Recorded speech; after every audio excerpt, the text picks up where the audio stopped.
Hello દીકરાઓ, good morning, જય શ્રી કૃષ્ણ. ચાલો, હું રાજુ સર આપ સૌનું મારી યુટ્યુબ ચેનલ એમ એજ્યુકેશનમાં સ્વાગત કરું છું. અને દીકરાઓ, આપણે કરન્ટલી ઓર્ગેનિકનું હેલો આલ્કેન અને હેલો એરિન ચેપ્ટરનો અભ્યાસ કરી રહ્યા છીએ. અને દીકરાઓ, આગળના લેક્ચરમાં આપણે કમ્પ્લીટ કરે છે preparation of hello alkane and hello arene. Ready? પરંતુ આજના લેક્ચરમાં આપણે અભ્યાસ કરશું હેલો આલ્કેન અને હેલો એરિનની ફિઝિકલ પ્રોપર્ટીઝ, એટલે કે ભૌતિક ગુણધર્મો. દીકરાઓ, આજની તારીખમાં આપણે હેલો આલ્કેન અને હેલો એરિનના ભૌતિક ગુણધર્મો પૂરા કરવાના છે. અને દીકરાઓ, ખાસ યાદ રાખજો, યાદ પણ રાખવાના છે, સમજવાના પણ છે. કેમ કે ફિઝિકલ પ્રોપર્ટીઝમાંથી કોમ્પિટિટિવ એક્ઝામ્સમાં એક MCQ આવી શકે છે, જેની અંદર ઓલમોસ્ટ બોઇલિંગ પોઈન્ટની સિક્વન્સ વધારે પૂછાય છે. એટલે આપણે એ બાબત ઉપર ખાસ ધ્યાન રાખશું. ચાલો દીકરાઓ, તો હેલો આલ્કેન અને હેલો એરિન સંયોજનોને મુખ્યત્વે તેના ભૌતિક ગુણધર્મને આધારે 4 ભાગમાં વર્ગીકૃત કરીએ. એક, ભૌતિક ગુણધર્મમાં અભ્યાસ કરવો પડશે તેના ભૌતિક સ્વરૂપ, એટલે કે કેવા છે, દેખાવે. ત્યારબાદ ઉત્કલન બિંદુ, એટલે કે બોઇલિંગ પોઈન્ટ્સ. પછી અભ્યાસ કરવાનો છે ડેન્સિટીઝ, એટલે કે ઘનતા. અને પછી અભ્યાસ કરવાનો છે દ્રાવ્યતા, સોલ્યુબિલિટી. દીકરાઓ, સૌથી પહેલા વાત કરીએ તો ભૌતિક ગુણધર્મો. વાસ્તવમાં કોઈ પણ પદાર્થના ભૌતિક ગુણધર્મો, એટલે કે ફિઝિકલ સ્ટેટ, એ ડિપેન્ડ કરે છે એમના કદ ઉપર, એમની વચ્ચે પ્રવર્તમાન આંતર આણ્વીય આકર્ષણ બળ ઉપર. આંતર આણ્વીય આકર્ષણ બળ. વાસ્તવમાં આંતર આણ્વીય આકર્ષણ બળની વાત કરીએ તો એમના પ્રકાર છે. એક, લંડન ફોર્સ, જેને ડિસ્પર્સન ફોર્સ એટલે કે વિક્ષેપણ બળ પણ કહે છે. સાદી ભાષામાં કહીએ તો અધ્રુવીય અણુ વચ્ચે પ્રવર્તમાન આકર્ષણ બળ. બીજું, દ્વિધ્રુવીય બળ, દ્વિધ્રુવીય પ્રેરિત દ્વિધ્રુવીય બળ અને હાઇડ્રોજન બોન્ડ. દીકરાઓ, હાઇડ્રોજન બંધ છે એ સૌથી પ્રબળ આંતર આણ્વીય આકર્ષણ બળ છે. રેડી? પરંતુ આ જે વિક્ષેપણ બળ છે, જેને આપણે કહેવાય વાન્ડરવાલ્સ ફોર્સ, એ વાન્ડરવાલ્સ ફોર્સ સાર્વત્રિક છે. દુનિયામાં પ્રવર્તમાન પ્રત્યેક ઘટક કણો વચ્ચે વાન્ડરવાલ ફોર્સ પ્રવર્તમાન હોય છે. પરંતુ તેનું મૂલ્ય એટલું ઓછું હોય કે એનું મૂલ્ય અન્ય આકર્ષણ બળોની સાપેક્ષે અવગણી શકાય. મતલબ, જ્યારે અન્ય આકર્ષણ બળો પ્રવર્તમાન હોય, એટલે કે ડાયપોલ ફોર્સ હોય, ત્યારે વાન્ડરવાલ ફોર્સનું મૂલ્ય અવગણી શકાય, કેમ કે ધ્યાનમાં જ ના આવે. તો દીકરાઓ, કોઈ પણ હેલો આલ્કેન કે હેલો એરિન નહીં, પણ પ્રવર્તમાન પ્રત્યેક ઘટકોના ભૌતિક અવસ્થા, એટલે કે તેમનું ફિઝિકલ સ્ટેટ, એ તેમની વચ્ચે પ્રવર્તમાન આંતરાણ્વીય આકર્ષણ બળ ઉપર હોય છે. આથી એ આંતરાણ્વીય આકર્ષણ બળને આધારે જ્યારે ચર્ચા કરીએ ત્યારે સૌપ્રથમ 3 ભાગના દ્રવ્યની અવસ્થા, એટલે કે 3 પ્રકારના દ્રવ્યની અવસ્થા મુખ્ય જોઈ શકો છો: ઘન, પ્રવાહી અને વાયુ. જેમાં આંતરાણ્વીય આકર્ષણ બળ ઓછું હોય તે વાયુ હોય, થોડું વધારે હોય તે પ્રવાહી, અને ખૂબ આંતરાણ્વીય આકર્ષણ બળ ધરાવતું હોય તે ઘન હોય. રેડી? તો આપણે હવે ડિસ્કશન એ પોઈન્ટ ઉપર આગળ વધારીએ. ભૌતિક સ્વરૂપ. દીકરાઓ, શુદ્ધ સ્વરૂપે રહેલા હેલો આલ્કેન અને હેલો એરિન સંયોજનો રંગીન હોય, પરંતુ સૂર્યપ્રકાશની હાજરીમાં જ્યારે બ્રોમાઇડ્સ અને આયોડાઇડ સંયોજનો હોય ત્યારે એ રંગીન જોવા મળે છે. દીકરાઓ, તો એ પોઈન્ટને તમારી સમક્ષ રાખેલો છે. શુદ્ધ હેલોજનયુક્ત, એટલે કે હેલો આલ્કેન સંયોજનો રંગવિહીન હોય, પરંતુ પ્રકાશની હાજરીમાં બ્રોમાઇડ અને આયોડાઇડ સ્પેસિફાઈ કરેલ છે, ક્લોરાઇડ નહીં. બ્રોમાઇડ અને આયોડાઇડ સંયોજનો રંગીન હોય છે. જ્યારે વોલેટાઇલ હેલાઇડ્સ લાઈક ક્લોરોફોર્મ, CHCl3 બાષ્પશીલ છે. મોટા ભાગે વોલેટાઇલ હેલાઇડ્સ, એટલે કે બાષ્પશીલ હેલાઇડ સંયોજનો છે, એ મીઠી સુવાસ ધરાવે, એટલે મીઠી સુગંધ ધરાવે છે. જ્યારે ભૌતિક સ્વરૂપમાં વાયુ, પ્રવાહી કે ઘન અવસ્થાની વાત કરીએ તો દીકરાઓ, ખાસ યાદ રાખજો, મિથાઇલ ફ્લોરાઇડ એટલે કે CH3F, મિથાઇલ ક્લોરાઇડ એટલે કે CH3Cl અને મિથાઇલ બ્રોમાઇડ એટલે કે CH3Br. આ 3 અને ચોથો એ ઇથાઇલ ક્લોરાઇડ. આટલા અણુઓ છે એ વાયુ સ્વરૂપે હોય, જ્યારે બાકીના ઊંચા આણ્વીય દળ ધરાવતા આલ્કાઇલ હેલાઇડ્સ પ્રવાહી અથવા તો ઘન સ્વરૂપે હોય છે. દીકરાઓ, ખાસ ધ્યાન રાખજો, methyl fluoride, methyl chloride, methyl bromide, methyl iodide નહીં, અને ઇથાઇલ ક્લોરાઇડ જેવા સંયોજનો એ વાયુ સ્વરૂપે હોય છે. ઇવન ઇથાઇલ ફ્લોરાઇડ પણ તમે આમાં ઇન્ક્લુડ કરી શકો છો, પણ ઇથાઇલ બ્રોમાઇડ કે ઇથાઇલ આયોડાઇડ નહીં, અને મિથાઇલ આયોડાઇડ પણ નહીં. રેડી? તો આટલા જે સંયોજન છે એ ઓરડાના તાપમાને વાયુ હોય, વાયુ ગેસિયસ ફોર્મમાં હોય. આ ઉપરાંત CFC ગેસ, CFC ગેસ એટલે chloro fluoro carbon, like CF2Cl2, chlorofluorocarbon એટલે કે CF2Cl2. ફોર એક્ઝામ્પલ નામ લખી શકું છું, CF2Cl2, જેને આપણે ફ્રીઓન ગેસીસ કહીએ છીએ, જે એર કન્ડિશનર ને રેફ્રિજરેટર્સમાં યુઝ થાય છે. ઘણા યુઝીસ છે એના. અને જે ઓઝોનના લેયરમાં ગાબડા પાડવા માટેના મુખ્ય કારણભૂત વાયુઓ છે, તેવા CFC ગેસીસ પણ ઓરડાના તાપમાને વાયુ હોય છે. મતલબ હજી એકવાર ફટાફટ CH3F, CH3Cl, CH3Br, even CH3CH2F એટલે કે ફ્લોરોઇથેન, અને CH3CH2Cl એટલે કે ક્લોરોઇથેન, આટલા સંયોજનો અને CFC એ બધા ઓરડાના તાપમાને વાયુ, જ્યારે બાકીના ઉચ્ચ આણ્વીય દળ એટલે કે ત્યારબાદ વધારે કાર્બન ધરાવતા કે હેવી હેલોજન એટલે કે આયોડાઇડ ધરાવતા જે આવા આલ્કાઇલ હેલાઇડ્સ હોય, અથવા તો ચક્રીય આલ્કાઇલ હેલાઇડ્સ હોય, ચક્રીય સાયક્લિક કમ્પાઉન્ડ્સ, અથવા તો હેલોએરિન હોય, એ બધા પ્રવાહી અથવા તો ઘન સ્વરૂપે જોવા મળે છે દીકરાઓ, વાયુ સ્વરૂપે હોતા નથી.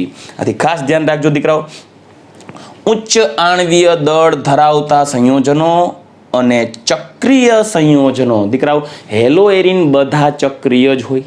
ઇવન લાઈક હેક્સાઇલ ક્લોરાઇડ એટલે કે 6 કાર્બન ધરાવતી એક રિંગ હોય, તેની ઉપર Cl મતલબ સાયક્લોઆલ્કેન. કોઈ પણ સાયક્લિક આલ્કાઇલ હેલાઇડ હોય કે એરાઇલ હેલાઇડ હોય જે ચક્રીય રચના ધરાવે છે, તે મોટા ભાગે પ્રવાહી અથવા ઘન હોય. જેમ જેમ આણ્વીય દળ વધતું જાય, કદ વધતું જાય, ઇલેક્ટ્રોનની સંખ્યા વધતી જાય, એમ આંતર આણ્વીય આકર્ષણ બળ પણ વધતું જાય.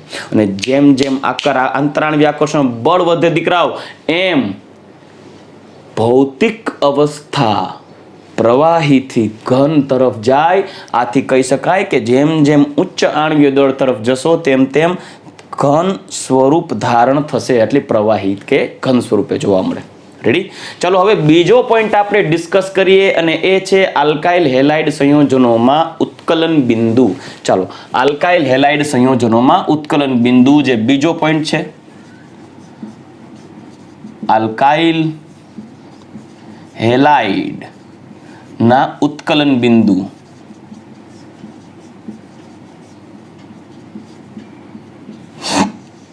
ચલો દીકરાઓ, આપણે આલ્કાઇલ હેલાઇડ્સના ઉત્કલન બિંદુનો જ્યારે અભ્યાસ કરતા હોઈએ ત્યારે ખાસ યાદ રાખજો, NCERTમાં તમે વાંચતા હોય ત્યારે તેમની અંદર પ્રત્યેકના ઉત્કલન બિંદુ આપેલા હશે, પણ એ ઉત્કલન બિંદુ તમારે યાદ રાખવાની જરૂર નથી. યાદ રાખવું પડશે તેની સિક્વન્સ, મતલબ કે ક્રમ, ચડતો અથવા ઉતરતો ક્રમ. તો એ આપણે જાણવું જરૂરી છે. વાસ્તવમાં ઉત્કલન બિંદુ એ કોઈ પણ ઘટક કણ વચ્ચે પ્રવર્તમાન આંતર આણ્વીય આકર્ષણ બળ ઉપર આધારિત હોય. આંતર આણ્વીય આકર્ષણ બળ ઉપર. હવે મારી પાસે આંતર આણ્વીય આકર્ષણ બળ એ કેટલું છે તેને આધારે ઉત્કલન બિંદુ ડિસાઇડ થાય. જેમ આંતર આણ્વીય આકર્ષણ બળ વધારે, જેમ સાંભળજો, જેમ આંતર આણ્વીય આકર્ષણ બળ વધારે, તેમ તેમ તે ઘટક કણોને વાયુમાં રૂપાંતરિત કરવા માટે, તે ઘટક કણોને એકબીજાથી દૂર કરવા માટે આપવી પડતી ઉષ્માનો જથ્થો વધારે, અને ઉત્કલન બિંદુ પણ વધારે. ફોર એક્ઝામ્પલ, મારી પાસે 2 અણુ છે. લાઈક એક અણુ છે જેનો શેપ ગોળાકાર છે, પણ એની સાપેક્ષે બીજા અણુનું કદ મોટું છે. આથી સંપર્ક સપાટીનું ક્ષેત્રફળ જોશો ત્યારે 2 અણુ વચ્ચે જે સંપર્ક સપાટીનું ક્ષેત્રફળ છે એના કરતાં મોટા અણુ વચ્ચે સંપર્ક સપાટીનું ક્ષેત્રફળ વધારે થશે. સંપર્ક સપાટીનું ક્ષેત્રફળ, કોન્ટેક્ટ સરફેસ એરિયા. દીકરાઓ, જેમ સંપર્ક સપાટીનું ક્ષેત્રફળ વધારે હશે ને, તેમ આંતર આણ્વીય આકર્ષણ બળ વધારે હશે. આથી મારે આ ઘટક કણો, દાખલા તરીકે CH3Cl, CH3Cl, ચાલો એક આ અણુને ધ્યાનમાં લઈએ, અને બીજો છે CH3CH2Cl, CH3CH2Cl. જો મિથાઇલ ક્લોરાઇડ કરતા ઇથાઇલ ક્લોરાઇડનું કદ મોટું. દીકરાઓ, જેમ કદ મોટું એમ સંપર્ક સપાટીનું ક્ષેત્રફળ વધારે. જેમ સંપર્ક સપાટીનું ક્ષેત્રફળ વધારે તેમ આંતર આણ્વીય આકર્ષણ બળ વધારે. આથી દીકરાઓ યાદ રાખજો, જેમ કદ મોટું તેમ સંપર્ક સપાટીનું ક્ષેત્રફળ મોટું. જેમ સંપર્ક સપાટીનું ક્ષેત્રફળ મોટું તેમ આંતર આણ્વીય આકર્ષણ બળ વધારે. અને આંતર આણ્વીય આકર્ષણ બળ વધારે છે અને તમારે આ ઘટકોને છૂટા પાડવા હોય, ગેસિયસ ફોર્મમાં એકબીજાથી દૂર કરવા હોય ત્યારે તમારે ઉષ્માનો જથ્થો આપવો પડે. તો ચાલો, આ અણુ કરતા આ અણુ એટલે કે ક્લોરોઇથેનમાં કદ મોટું હોવાથી આંતરાણ્વીય આકર્ષણ બળ વધારે એટલે આપવી પડતી ઉષ્માનો જથ્થો વધારે. આથી કહી શકાય કે ક્લોરોમિથેન કરતા ક્લોરોઇથેનનું ઉત્કલન બિંદુ વધારે હશે. મેં તો આ જસ્ટ એક્ઝામ્પલ આપ્યું છે. આલ્કાઇલ હેલાઇડના ઉત્કલન બિંદુ વિશે જ્યારે આપણે ડિસ્કશન કરીએ તો તેની અંદર દાખલા તરીકે મારી પાસે કોઈ આલ્કાઇલ હેલાઇડ છે RX, મતલબ તેની અંદર પ્રવર્તમાન છે કાર્બન અને હેલોજન. પરંતુ દીકરાઓ, કાર્બન અને હેલોજનની વાત કરીએ તો હેલોજન ઉપર વિદ્યુત ઋણતા વધારે હોવાથી હેલોજન બંધના ઇલેક્ટ્રોનોને પોતાની તરફ આકર્ષે અને તેના ઉપર આંશિક ઋણ વીજભારત્વ ઉત્પન્ન થશે. રાઈટ? કેમ કે તેની વિદ્યુત ઋણતા વધારે છે. જ્યારે આલ્કાઇલ સમૂહના કાર્બનની વિદ્યુત ઋણતા હેલોજન કરતા ઓછી છે. આથી આ બંધના જે ઇલેક્ટ્રોન્સ હોય એ હેલોજન તરફ આકર્ષાતા હોવાથી હેલોજન ઉપર આંશિક ઋણ વીજભારત્વ ઉત્પન્ન થયું અને આલ્કાઇલ સમૂહના કાર્બન ઉપર આંશિક ધન વીજભારત્વ ઉત્પન્ન થયું. આથી કહી શકાય કે આ જે આલ્કાઇલ હેલાઇડનો જે અણુ થયો, એ ધ્રુવીય અણુ થઈ ગયો. ધ્રુવીય અણુ જ્યાં માઇનસ ડેલ્ટા અને પ્લસ ડેલ્ટા. આથી આવા પ્રત્યેક આલ્કાઇલ હેલાઇડ અણુ વચ્ચે પ્રવર્તમાન આંતર આણ્વીય આકર્ષણ બળ. ચલો, પ્રત્યેક આવા alkyl halide like RX plus delta minus delta, RX plus delta minus delta, RX plus delta minus delta. જો પ્રવાહી સ્વરૂપે કોઈ આલ્કાઇલ હેલાઇડ હોય ત્યારે એમની વચ્ચે પ્રવર્તમાન આંતર આણ્વીય આકર્ષણ બળ છે એ કયું આંતર આણ્વીય આકર્ષણ બળ હશે? દ્વિધ્રુવીય. દ્વિધ્રુવીય. કયું આંતર આણ્વીય આકર્ષણ બળ હશે દીકરાઓ? દ્વિધ્રુવીય. દ્વિધ્રુવીય મતલબ કે dipole force. Dipole intermolecular force. અને દ્વિધ્રુવીય આંતર આણ્વીય આકર્ષણ બળ એ વાન્ડરવાલ બળ કરતા વધારે હોય. અધ્રુવીય આકર્ષણ બળ કરતા વધારે હોય. જ્યારે તેને અનુવર્તી કોઈ આલ્કેનની વાત કરીએ, આ તો આપણે કરી ગયા આલ્કાઇલ હેલાઇડની, પણ જ્યારે કોઈ આલ્કેનના સંદર્ભે વાત કરીએ, alkane like RH alkane, right? તો આલ્કેનની વાત કરીએ, દાખલા તરીકે RH કોઈ આલ્કેન લઈએ, આને જ અનુવર્તી માતૃ આલ્કેન. તો આ આલ્કેન તો અધ્રુવીય અણુ છે. અધ્રુવીય. આવો જ બીજો આલ્કેન કે જે અધ્રુવીય અણુ હોય, આવો જ ત્રીજો આલ્કેન કે જે અધ્રુવીય અણુ છે.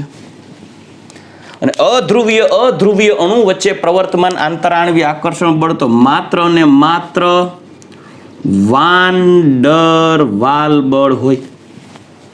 હવે પ્રબળતાની વાત કરીએ, બંધની પ્રબળતા એટલે આંતર આણ્વીય આકર્ષણ બળ ની પ્રબળતા ની જો સિક્વન્સ જોઈએ દીકરાઓ, તો સૌથી ઓછી પ્રબળતા હોય વાન ડર વાલ, ત્યારબાદ દ્વિધ્રુવીય પ્રેરિત દ્વિધ્રુવીય, ત્યારબાદ પ્રબળતા હોય દ્વિધ્રુવીય, અને સૌથી વધારે પ્રબળ હોય કોણ? હાઇડ્રોજન બંધ. દીકરાઓ, આ ખાલી જાણકારી માટે કીધું છે. થિયરીમાં હું જે અત્યારે આ સમજાવું છું એ થિયરી તમારે લખવાની નથી. શું લખવાનું થશે હું અહીંયા લખીશ.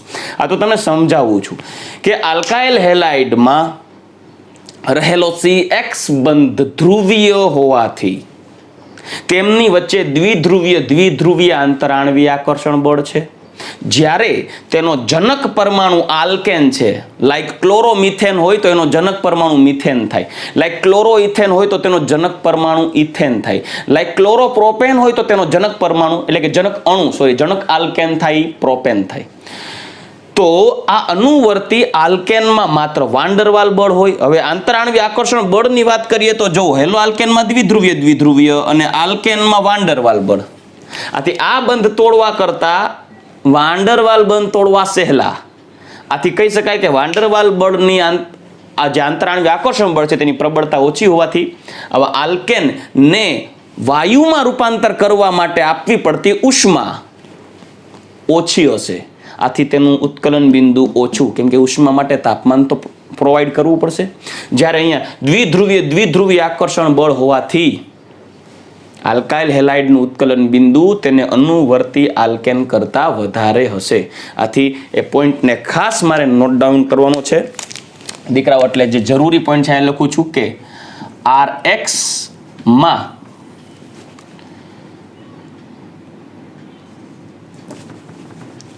દ્વિધ્રુવીય આકર્ષણ બળ હોવાથી, કેમ કે RX અણુ કેવો છે? ધ્રુવીય અણુ. આલ્કાઇલ હેલાઇડ ધ્રુવીય અણુ હોવાથી આલ્કાઇલ હેલાઇડમાં દ્વિધ્રુવીય આંતર આણ્વીય આકર્ષણ બળ છે.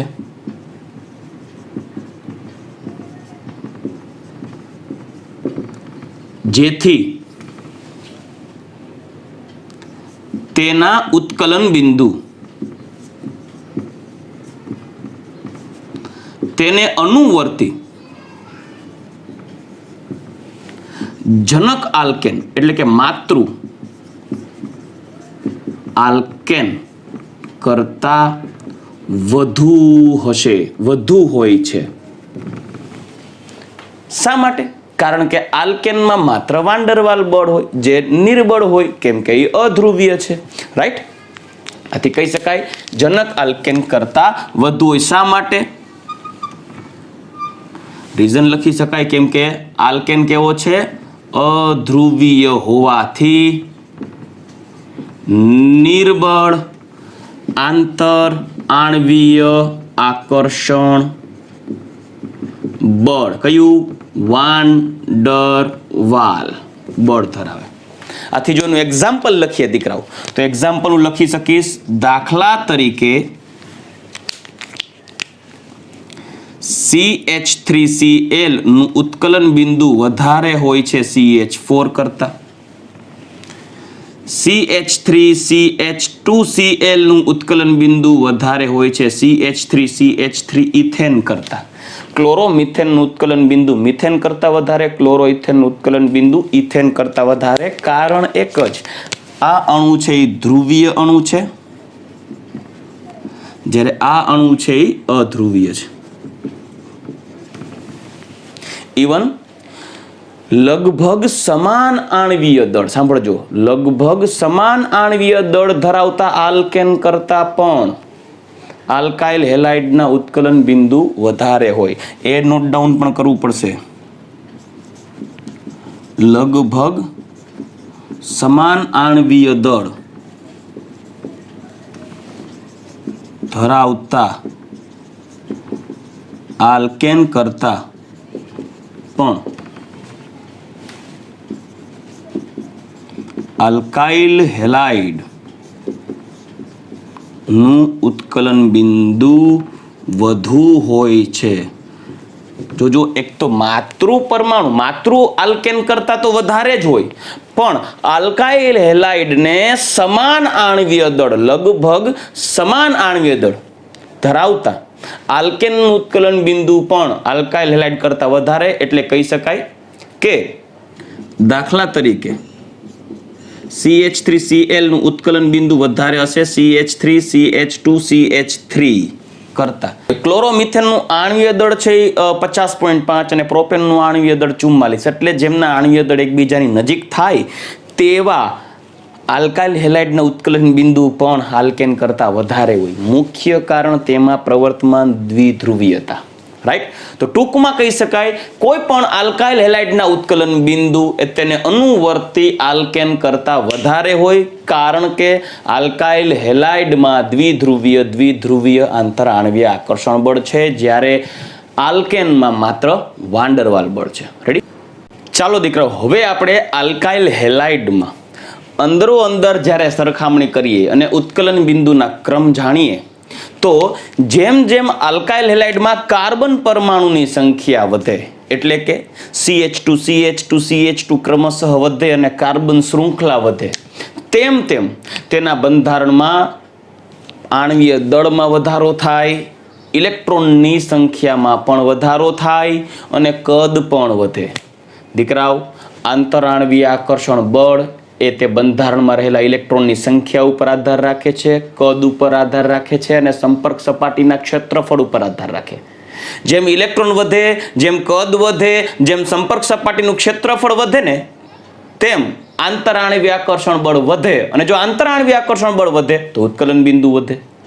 હવે પોઈન્ટ એવો છે કે આલ્કાઇલ હેલાઇડમાં જેમ કાર્બન પરમાણુની સંખ્યા વધતી જશે ચેઇનમાં, લાઈક ક્લોરોમિથેન, ક્લોરોઇથેન, ક્લોરોપ્રોપેન, ક્લોરોબ્યુટેન, ક્લોરોપેન્ટેન, ક્રમશઃ એક કાર્બન વધતો જાય, તેમ તેમ એ અણુના કદમાં વધારો પણ થાય. CH2 જેટલો ક્રમશઃ અણુમાં પણ વધારો થાય. આથી 14 AMU ના વજનમાં પણ વધારો થાય અને ઇલેક્ટ્રોનની સંખ્યા પણ વધતી જાય. આથી એમ કહી શકાય કે આપ જોઈ શકો છો અહીંયા કદના સંદર્ભે જો વાત કરું તો ક્લોરોમિથેન કરતા ક્લોરોઇથેનનું કદ વધારે હોય અને ક્લોરોઇથેન કરતા ક્લોરોપ્રોપેનનું કદ મોટું હોય. તો આપ જોઈ શકશો જેમ કોઈ પણ અણુનું કદ વધે તેમ સંપર્ક સપાટીનું ક્ષેત્રફળ વધે, અને જેમ સંપર્ક સપાટીનું ક્ષેત્રફળ એટલે એકબીજાને સ્પર્શતા હોય એ સપાટીનું ક્ષેત્રફળ. દાખલા તરીકે હું એક સિમ્પલ એક્ઝામ્પલ આપું તો આ બે આંગળી છે, આ બે આંગળીને જ્યારે સ્પર્શાવીએ ત્યારે આ બે આંગળી વચ્ચે રહેલું સંપર્ક સપાટીનું ક્ષેત્રફળ આટલું જ થશે, પણ જો મારા હાથને સ્પર્શાવું તો મારા સંપર્ક સપાટીનું ક્ષેત્રફળ વધારે હોય.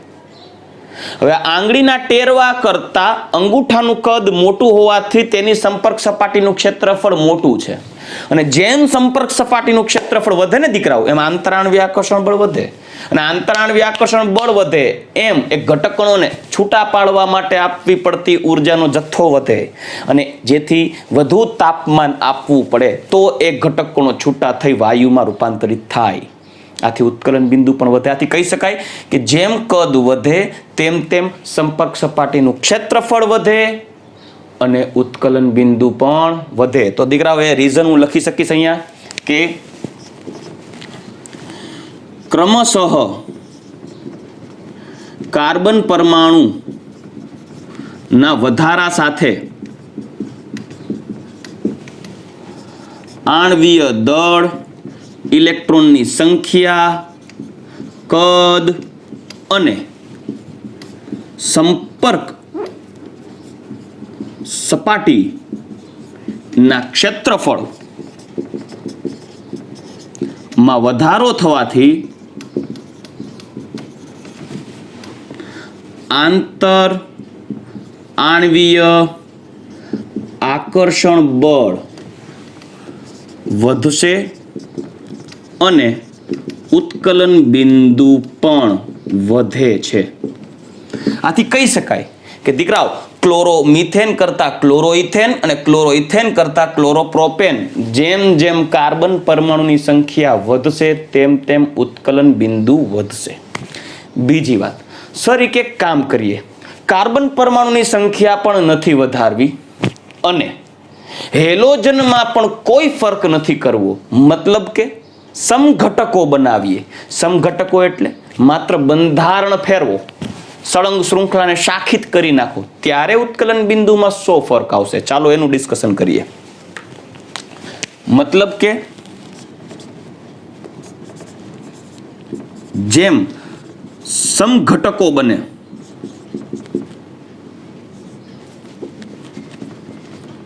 બને એટલે કે પ્રાથમિક, દ્વિતીયક અને તૃતીયક આલ્કાઇલ હેલાઇડમાં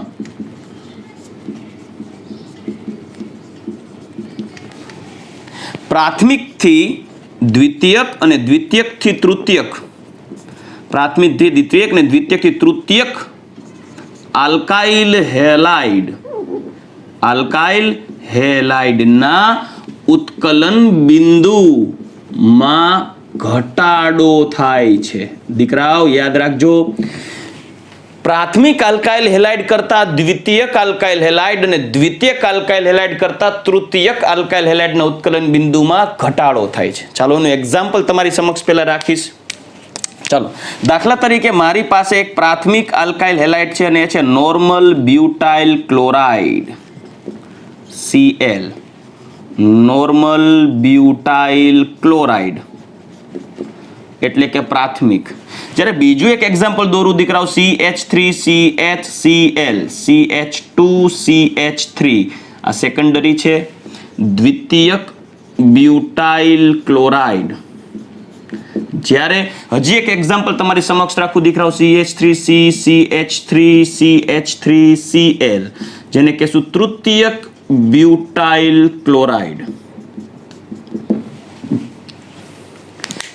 જેમ જેમ સમઘટકોની રચના થાય એટલે કે પ્રાથમિકથી દ્વિતીયક અને દ્વિતીયકથી તૃતીયક તરફ જાઓ તેમ આલ્કાઇલ હેલાઇડમાં ઉત્કલન બિંદુ ઘટે. કારણ, ચાલો કારણ તમને લગભગ તો હમણાં જોઈને જ સમજાઈ જશે, ખાલી કદ દોરીશ ત્યાં સુધીમાં.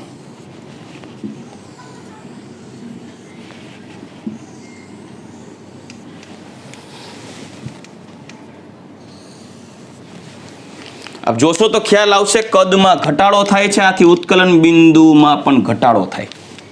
રેડી? કેમ કે જેમ જેમ શાખા વધે, જેમ જેમ બંધારણમાં શાખા વધે તેમ તેમ અણુના કદમાં ઘટાડો થશે, સંપર્ક સપાટીનું ક્ષેત્રફળ પણ ઘટે. આથી સંપર્ક સપાટીના ક્ષેત્રફળમાં ઘટાડો થવાથી આંતરાણવીય આકર્ષણ બળ ઘટે અને ઉત્કલન બિંદુ પણ ઘટે. તો દીકરાઓ એ રીઝન પણ તમારી સમક્ષ રાખીશ. જેમ શાખા વધે તેમ કદ ઘટે, સંપર્ક સપાટી નું ક્ષેત્રફળ પણ ઘટે. આથી આંતર આણવીય આકર્ષણ બળ પણ ઘટશે. રેડી? જેથી કહી શકાય કે જેમ શાખા વધે તેમ પ્રાથમિકથી દ્વિતીયકથી તૃતીયક તરફ જઈએ તેમ ઉત્કલન બિંદુ ઘટે. દીકરાઓ સિક્વન્સ ખાસ યાદ રાખવાની છે. આથી પ્રાથમિકથી દ્વિતીયકથી તૃતીયક આલ્કાઇલ હેલાઇડમાં ઉત્કલન બિંદુ ક્રમશઃ ઘટે છે. આથી સિક્વન્સ મેં તમારી સામે લખી દીધી છે, છતાં એકવાર લખીશ. પ્રાથમિક આલ્કાઇલ હેલાઇડ કરતા દ્વિતીયક આલ્કાઇલ હેલાઇડનું ઉત્કલન બિંદુ ઓછું હોય અને દ્વિતીયક કરતા તૃતીયક આલ્કાઇલ હેલાઇડનું ઉત્કલન બિંદુ પણ ઓછું હોય છે. ચાલો નેક્સ્ટ, હવે નેક્સ્ટ પોઈન્ટ કરીએ.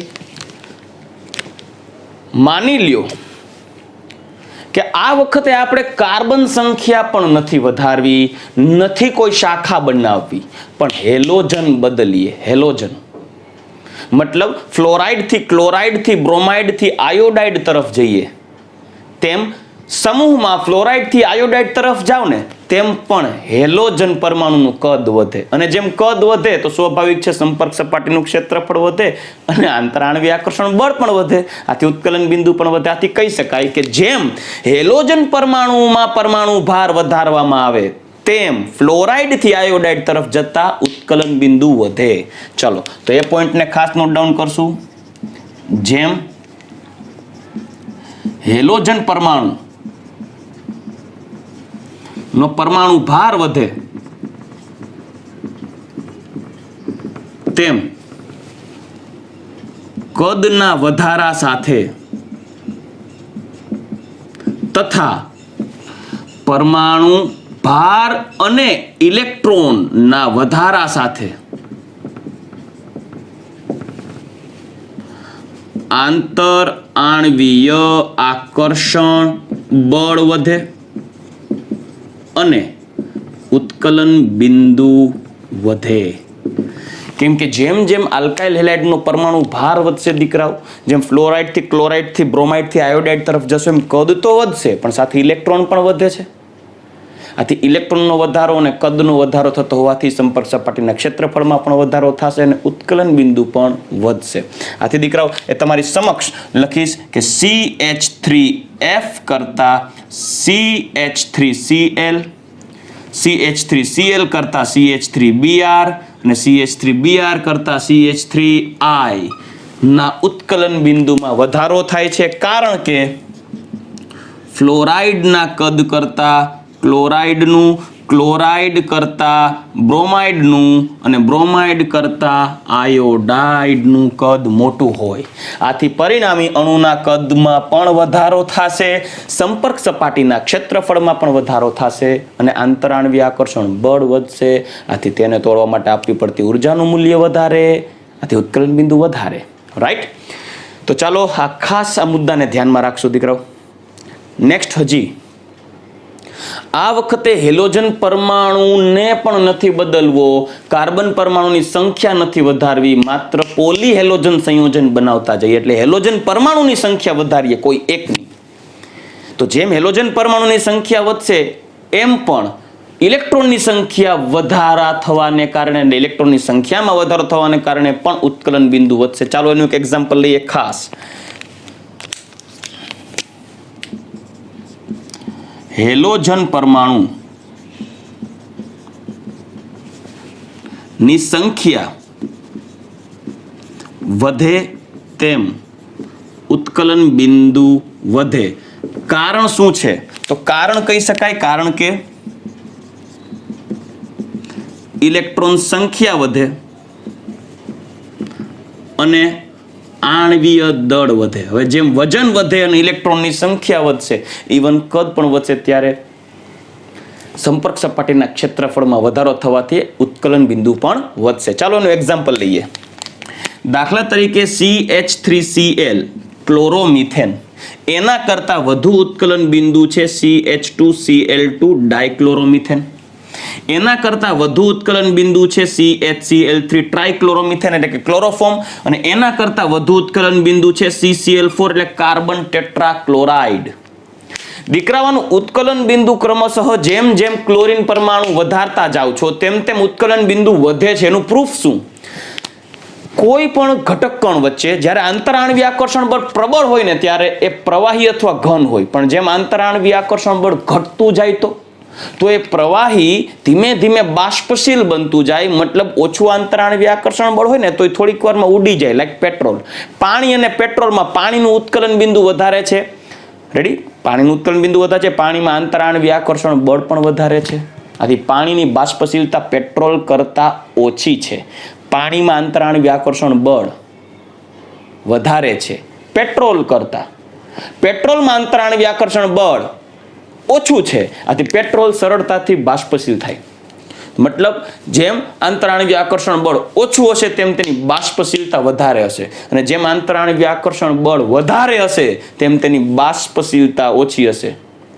તો દીકરાઓ આ જે ક્લોરોમિથેન છે એ વાયુ છે, જ્યારે આ CH2Cl2 છે એ વધુ બાષ્પશીલ લિક્વિડ છે, જ્યારે ક્લોરોફોર્મ પણ બાષ્પશીલ લિક્વિડ છે, જ્યારે CCl4 અબાષ્પશીલ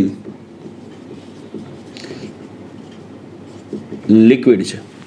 તો જોઈ શકો છો જેમ મોનોક્લોરો એટલે કે ક્લોરોમિથેન થી ટેટ્રાક્લોરોમિથેન તરફ જઈએ ને એમ જો વાયુ, પ્રવાહી, પ્રવાહી, અબાષ્પશીલ પ્રવાહી, વાયુ, પછી થોડોક બાષ્પશીલ પ્રવાહી, પછી ઓછો બાષ્પશીલ પ્રવાહી અને છેલ્લે સાવ અબાષ્પશીલ પ્રવાહી. કારણ આંતર આણ્વીય આકર્ષણ બળ વધતું ગયું. રેડી? અને જેમ આંતર આણ્વીય આકર્ષણ બળ વધતું જાય ને એમ તેનું ઉત્કલન બિંદુ વધતું જાય. મતલબ ડાયક્લોરોમિથેનને ઉકાળવો સહેલો કેના કરતા? ક્લોરોફોર્મ કરતા, અને ક્લોરોફોર્મને ઉકાળવો સહેલો કેના કરતા? કાર્બન ટેટ્રાક્લોરાઇડ કરતા. રેડી? તો ક્રમશઃ ઉત્કલન બિંદુ વધે જેમ જેમ હેલોજન પરમાણુની સંખ્યા વધે. રાઈટ? તો દીકરાઓ આ એક સિક્વન્સ ખાસ યાદ રાખજો. આલ્કાઇલ હેલાઇડનું ઉત્કલન બિંદુ તેને અનુવર્તી આલ્કેન કરતા વધારે, કેમ કે આલ્કાઇલ હેલાઇડમાં ડાયપોલ ફોર્સ હોય, જ્યારે આલ્કેનમાં વાન્ડરવાલ.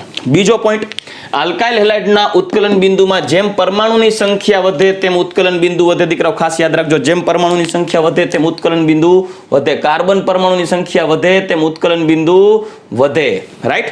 પછી જેમ સમઘટકો બને એટલે પ્રાથમિક થી દ્વિતીયક થી તૃતીયક આલ્કાઇલ હેલાઇડમાં જાઓ એમ ઉત્કલન બિંદુમાં ઘટાડો થાય, કારણ કે શાખા વધશે. જેમ જેમ શાખા વધે, જોઈ શકો પ્રાથમિક કરતા દ્વિતીયકમાં એક શાખા, તૃતીયકમાં બે શાખા થઈ ગઈ. જેમ શાખા વધે કદ ઘટે, સંપર્ક સપાટીનું ક્ષેત્રફળ ઘટે. સંપર્ક સપાટીનું ક્ષેત્રફળ ઘટે તો આંતરાણ્વીય આકર્ષણ બળ ઘટે, અને દીકરાઓ આંતરાણ્વીય આકર્ષણ બળ ઘટે તો ઉત્કલન બિંદુ પણ ઘટે. રાઈટ, આગળ વધીએ.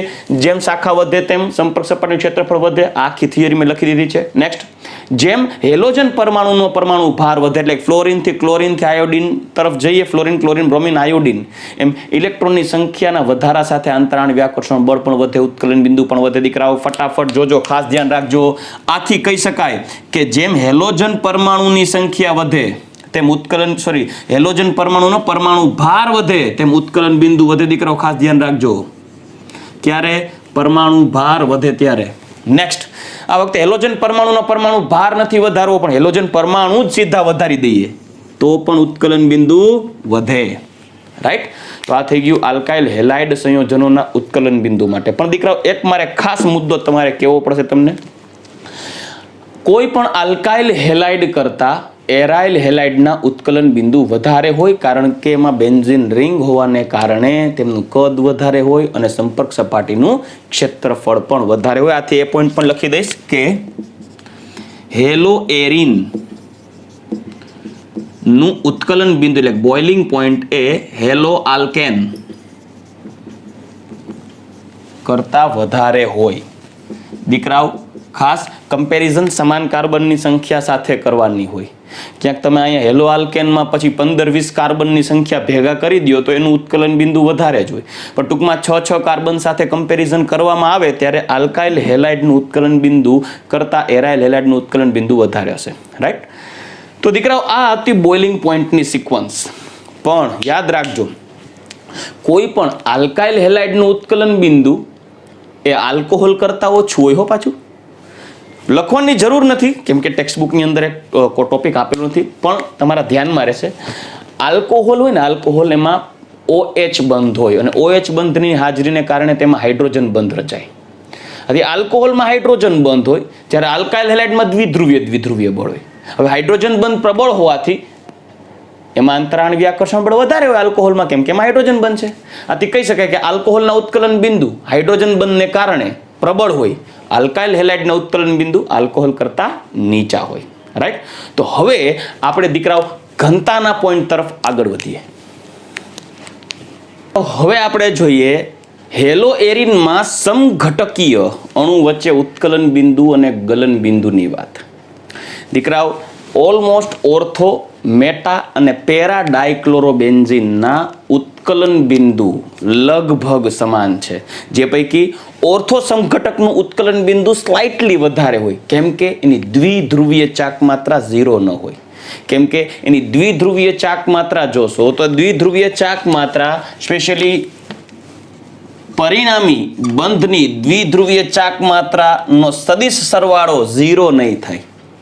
અને જેમ દ્વિધ્રુવીય ચાક માત્રા એક જ દિશામાં રહેશે તેમ પરિણામી અણુની દ્વિધ્રુવીયતા મોટી રહેશે, અને જેમ અણુની દ્વિધ્રુવીયતા મોટી તેમ એનું ઉત્કલન બિંદુ વધારે હોય. કેમ કે જેમ અણુ દ્વિધ્રુવીય હોય એમ દ્વિધ્રુવીય વલણ વધારે હોય, એમ દ્વિધ્રુવીય આકર્ષણ બળ વધારે હોવાથી ઉત્કલન બિંદુ વધારે હોય.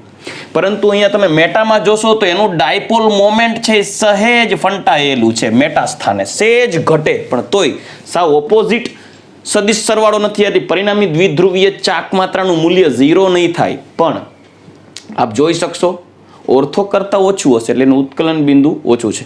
પરંતુ જ્યારે અહીંયા ક્લોરીનમાં ડાયપોલ મોમેન્ટનું પરિણામી મૂલ્ય 0 થશે, કેમ કે એકબીજાથી વિરુદ્ધ દિશાએ ખેંચાયેલ છે. ડાયપોલ મોમેન્ટ દ્વિધ્રુવીય ચાક માત્રાનો સદિશ સરવાળો 0, આથી અણુ આખું અધ્રુવીય થશે. એટલે જોજો તો આ બેમાં ઓલમોસ્ટ સિમિલર બોઇલિંગ પોઈન્ટ આવે છે 246 કેલ્વિન 248 કેલ્વિન. જ્યારે અહીંયા સ્લાઇટલી નહીં જેવું વધારે જોવા મળશે 453 કેલ્વિન, પણ ઓલમોસ્ટ આપણે કહી શકાય કે ત્રણેય સમઘટકોના ઉત્કલન બિંદુ સમાન છે. પણ દીકરાઓ ગલન બિંદુની વાત કરીએ ને, ગલન બિંદુ એટલે ઘનમાંથી પ્રવાહીમાં રૂપાંતર કરવા માટેનું તાપમાન. ત્યારે ઓર્થો ડાયક્લોરોબેન્ઝીન 256 કેલ્વિન, મેટા ડાયક્લોરોબેન્ઝીન 249 કેલ્વિન, એ પણ ઓલમોસ્ટ સેમ. પણ અહીંયા એક અપવાદરૂપતા આવી. પેરા ડાયક્લોરોબેન્ઝીનનું ગલન બિંદુ આ બંને કરતાં ઘણું વધારે છે, 323 કેલ્વિન, 323 કેલ્વિન. કેમ? કારણ કે પેરા ડાયક્લોરોબેન્ઝીનમાં બંને ક્લોરીન એકબીજાથી ઓપોઝિટ ડાયરેક્શન હોવાથી પરિણામી જે આખું અણુ છે એની સમમિતીયતા ધારણ કરે છે, સિમેટ્રિકલ એરેન્જમેન્ટ.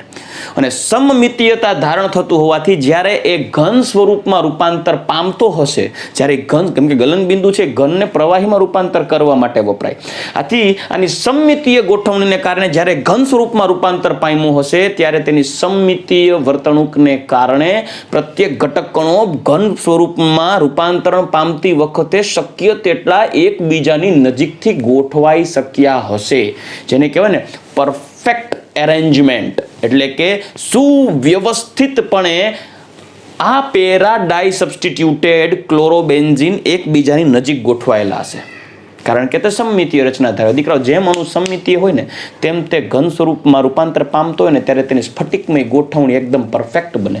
અને જેમ સ્ફટિકમય ગોઠવણી એકદમ ક્લોઝ પેક હોય, ક્લોઝ પેક એટલે નજીકથી ઘટકો એકબીજા સાથે જોડાઈ ગયા હોય સુવ્યવસ્થિતપણે, ત્યારે તેનું ગલન કરવા માટે ઉર્જા વધારે આપવી પડે.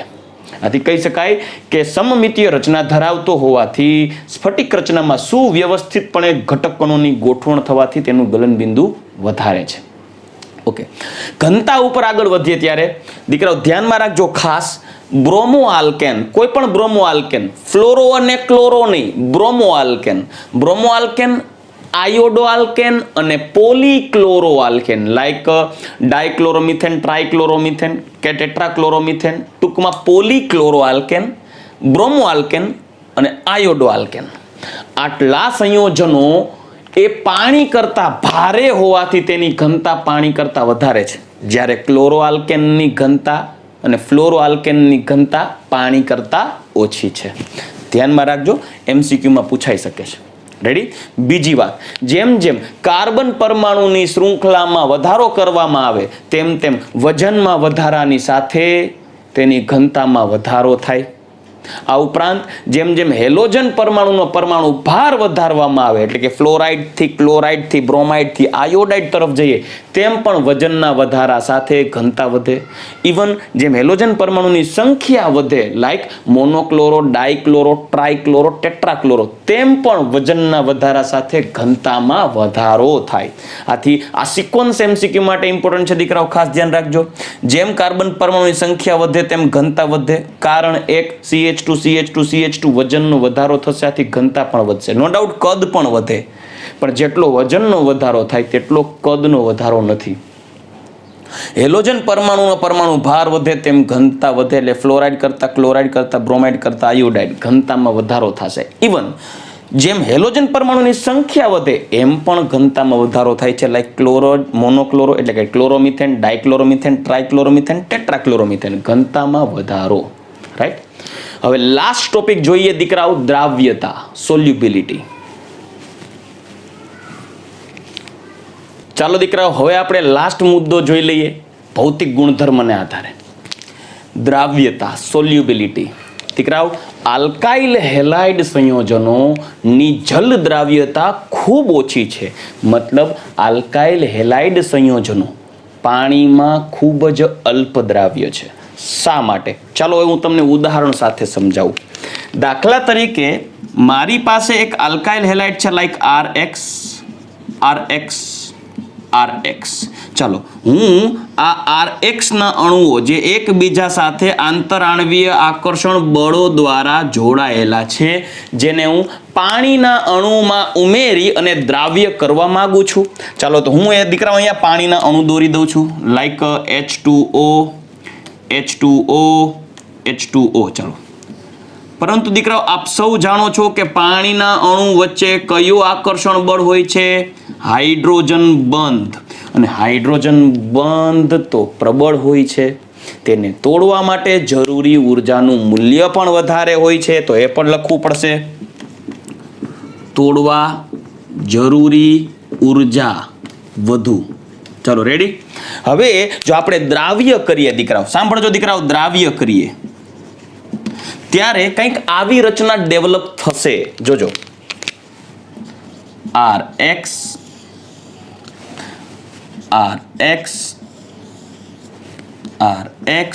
અને આ અણુઓની વચ્ચે ગોઠવાશે H2O. દીકરાઓ આવી જ્યારે ગોઠવણ થાય ત્યારે એવું કહી શકાય કે દ્રાવ્ય થયું. હવે સાંભળજો દીકરાઓ, હું સમજાવું છું આ ઉદાહરણને આધારે કે શા માટે આલ્કાઇલ હેલાઇડ સંયોજનોની પાણીમાં દ્રાવ્યતા ખૂબ જ ઓછી છે. કારણ કે સૌથી પહેલા તમારે આલ્કાઇલ હેલાઇડને પાણીમાં ઓગાળવા હોય તો તમારે આ આલ્કાઇલ હેલાઇડ વચ્ચે પ્રવર્તમાન ડાયપોલ ફોર્સને તોડવા પડે. મતલબ આ ઉર્જા તોડવી પડશે, આકર્ષણ બળો તોડવા પડશે. એના માટે ઉર્જાની જરૂર પડે. બીજું, તમારે આ પાણીના અણુ વચ્ચેના બંધોને પણ તોડવા પડે, આંતરાણ્વીય આકર્ષણ બળ તોડવા પડશે. અહીંયા પણ બંધ તૂટશે. આથી જોજો, પાણીના હાઇડ્રોજન બંધ તોડવાના અને આલ્કાઇલ હેલાઇડના અણુ વચ્ચે પણ બંધ તોડવાના. એના માટે કોઈ ઉર્જાની જરૂર પડે છે, લાઈક X. ચાલો, તો હું અહીંયા જે બંધ તોડવા ઉર્જા જરૂરી છે, આ બંધ તોડવા, અને આ બંધ તોડવા માટે પણ ઉર્જાની જરૂર છે. આથી ટોટલી જેટલી ઉર્જાની જરૂર પડે છે ઉર્જાને કહી દઉં X. ચાલો, X કિલોજૂલ જેટલી ઉર્જાની જરૂર પડે છે. મતલબ કહી શકાય કે આલ્કાઇલ હેલાઇડને પાણીમાં દ્રાવ્ય કરવા માટે આલ્કાઇલ હેલાઇડ વચ્ચેના આકર્ષણ બળોને તોડવા પડે અને પાણીના અણુ વચ્ચે રહેલા હાઇડ્રોજન બંધને પણ તોડવા પડે. અને એ તોડવા માટે તમારે જરૂરી ઉર્જા આપવી પડે. એ છે ધારો કે X કિલોજૂલ. ધારો કે એ ઉર્જા જોઈએ છે, પણ જ્યારે આ ઘટક કણો બંધો તૂટી અને દ્રાવ્ય થશે ત્યારે એક આલ્કાઇલ હેલાઇડ અને એક પાણીના અણુ, મતલબ પ્રત્યેક આલ્કાઇલ હેલાઇડની વચ્ચે પાણીના અણુ ગોઠવાઈ જશે. આથી પાણીના અણુ અને આલ્કાઇલ હેલાઇડ વચ્ચે આંતર આણ્વીય આકર્ષણ બળ બને. આ આંતર આણ્વીય આકર્ષણ બળ એટલે કે જ્યારે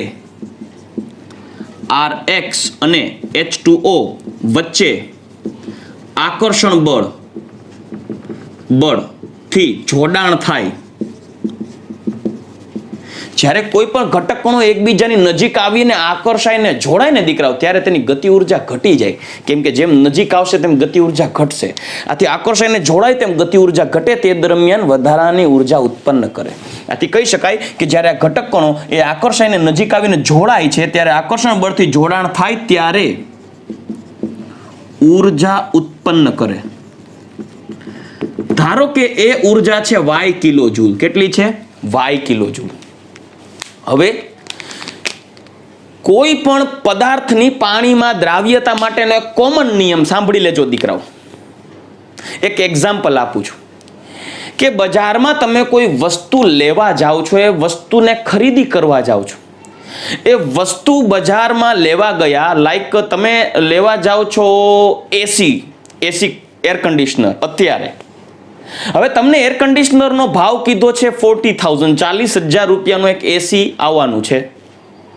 પણ દીકરાઓ, તમે 1 મહિનો કામ કરેલું છે અને એ 1 મહિના દરમિયાન તમને રૂપિયા મળવાના છે. જોજો, એસી પરચેસ કરશો ત્યારે રૂપિયા ખર્ચવાના છો, અને 1 મહિનો કામ કરો છો ત્યારે મહિનાના અંતમાં તમને પગાર મળવાનો છે, રૂપિયા બનાવવાના છો. ધારો કે દીકરાઓ એ રૂપિયા 25,000 આવે છે મહિને. તમે 1 મહિનાના 25,000 રૂપિયા કમાયેલા છો, તમારી પાસે 25,000 રૂપિયા હાથમાં છે, અને તમે એસી લેવા જાઓ છો, એનો ભાવ છે 40,000 રૂપિયા. તો તમે શું એ 25,000 રૂપિયા કમાઈ અને 40,000 રૂપિયાનો એસી લઈ શકશો કેશમાં? નહીં. જો તમારે 40,000 રૂપિયાનું એસી જોતું હોય તો એટલીસ્ટ તમારે 40,000 રૂપિયા કમાવા પડે, અથવા તો 40,000 રૂપિયા કરતા વધારે રૂપિયા કમાશો મહિનાના અંતમાં, ત્યારે એટલા 40,000 કે એનાથી વધારે રૂપિયા કમાવ તો 40,000 રૂપિયા ખર્ચી અને એસી લઈ શકો.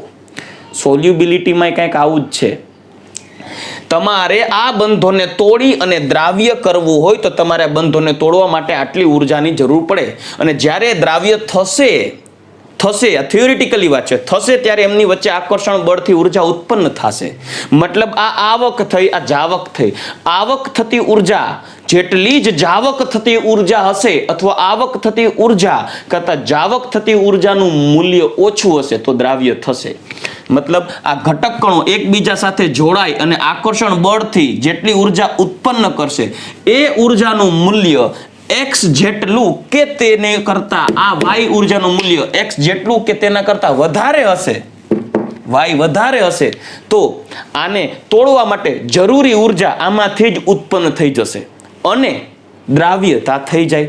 પણ રિયાલિટી કંઈક આવી છે કે x is more and more greater than y. જોજો દીકરાઓ, પ્રેક્ટિકલી આ rx અને પાણીમાં રહેલા હાઇડ્રોજન બંધ ખરેખર આ પરિસ્થિતિ બગાડે છે આ હાઇડ્રોજન બંધો.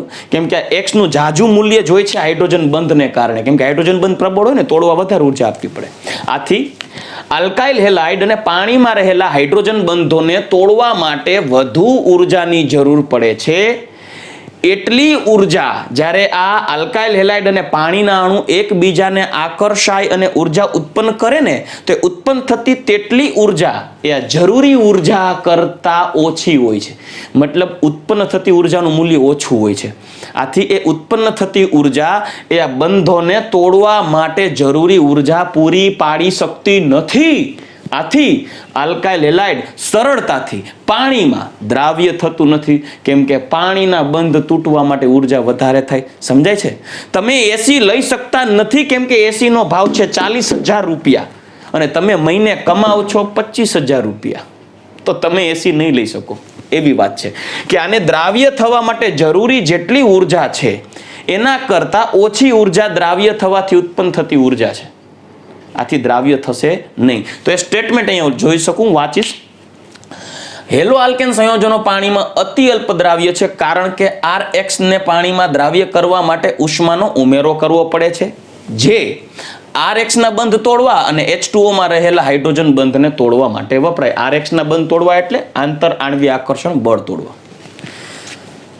જો કે Rx અને H2O ના અણુ એકબીજા સાથે જોડાય, જો કે આ અણુઓ જોડાય ત્યારે ઉર્જા ઉત્પન્ન કરે છે, જોઈ શકો ત્યારે ઉર્જા ઉત્પન્ન થાય છે, પરંતુ તે ઉર્જાનું મૂલ્ય ખૂબ જ ઓછું છે. જો છે y જેટલી ઉર્જા ઉત્પન્ન થાય પણ તે x કરતા ખૂબ ઓછી છે, ઓછું હોય છે, જે Rx અને H2O માં દ્રાવ્ય કરવા માટે જરૂરી ઉર્જા કરતા ઓછું છે. મતલબ દ્રાવ્ય કરવા માટે જો કુલ x ઉર્જાની જરૂર પડતી હોય તો ઉત્પન્ન થતી ઉર્જા y છે તે y નું મૂલ્ય x કરતા ઓછું છે.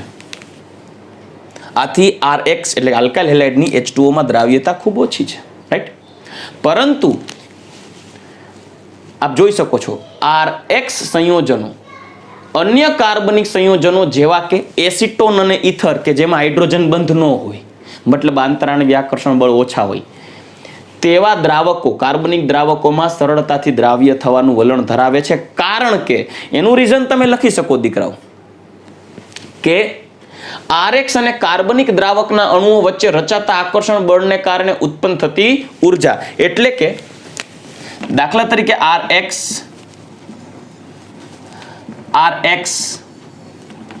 અને દાખલા તરીકે ઇથર અથવા તો એસિટોન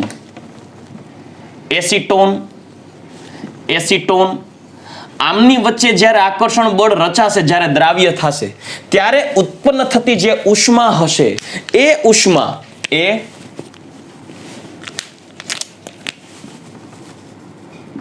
Rx ના આકર્ષણ બળને તોડવા અને એસિટોન ના આકર્ષણ બળને તોડવા માટે જરૂરી ઉષ્મા જેટલું જ હશે લગભગ. એટલે કે આ બંને આકર્ષણ બળો આંતરાણ્વીય આકર્ષણ બળોને તોડી અને જેમને દ્રાવ્ય કરવા માટે જેટલી ઉર્જાની જરૂર પડે, ધારો કે એને x કહીએ, ત્યારે આ પ્રત્યેક દ્રાવક કાર્બનિક દ્રાવક અને આલ્કાઇલ હેલાઇડના ઘટકોનો જ્યારે આની જેમ નજીકથી જોડાશે ત્યારે ઉત્પન્ન થતી ઉષ્મા y હોય તો આ ઉત્પન્ન થતી ઉષ્મા y અને દ્રાવ્ય કરવા માટે જરૂરી ઉષ્મા x નું મૂલ્ય લગભગ સમાન હોય. આથી આલ્કાઇલ હેલાઇડની કાર્બનિક દ્રાવકમાં દ્રાવ્યતા વધારે હોય. તો મેં તમને લખી દીધું છે કે Rx આલ્કાઇલ હેલાઇડ સંયોજનો અન્ય કાર્બનિક દ્રાવકો માં વધારે દ્રાવ્ય છે, સંયોજનો એટલે દ્રાવકોમાં વધારે દ્રાવ્ય છે, લાઈક એસિટોન અને ઇથર. શા માટે? કેમ કે જ્યારે આરએક્સ અને કાર્બનિક દ્રાવકના અણુઓ વચ્ચે રચાતા આકર્ષણ બળથી જેટલી ઉર્જા ઉત્પન્ન થાય, એટલે ઉત્પન્ન થતી ઉર્જા જેટલી ઉત્પન્ન થાય છે તેને લગભગ સમાન ઉર્જા એ આરએક્સ ના અણુ અને કાર્બનિક દ્રાવકના અણુઓ વચ્ચે પ્રવર્તમાન આંતરાણવીય આકર્ષણ બળોને તોડવા માટે વપરાય. એથી કહી શકાય કે આલ્કાઇલ હેલાઇડ અને કાર્બનિક દ્રાવકોને દ્રાવ્ય કરવા માટે જેટલી ઉર્જાની જરૂર પડે એટલી ઉર્જા એ કાર્બનિક દ્રાવક અને આલ્કાઇલ હેલાઇડ વચ્ચે રચાતા આકર્ષણ બળને કારણે ઉત્પન્ન થાય છે. આથી આલ્કાઇલ હેલાઇડ કાર્બનિક દ્રાવકોમાં સરળતાથી દ્રાવ્ય થાય છે, જ્યારે પાણીમાં સરળતાથી દ્રાવ્ય થઈ શકતું નથી. તો આ જે મેં તમને રીઝન આપેલું છે એ આ સ્ટેટમેન્ટ માટે છે. રાઈટ?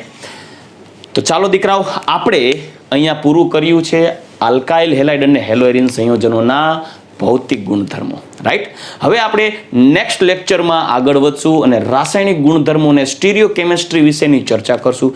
ત્યાં સુધી દીકરાઓ આપ સૌની રજા લઈશ. ગુડ બાય, ટેક કેર, જય શ્રી કૃષ્ણ દીકરાઓ.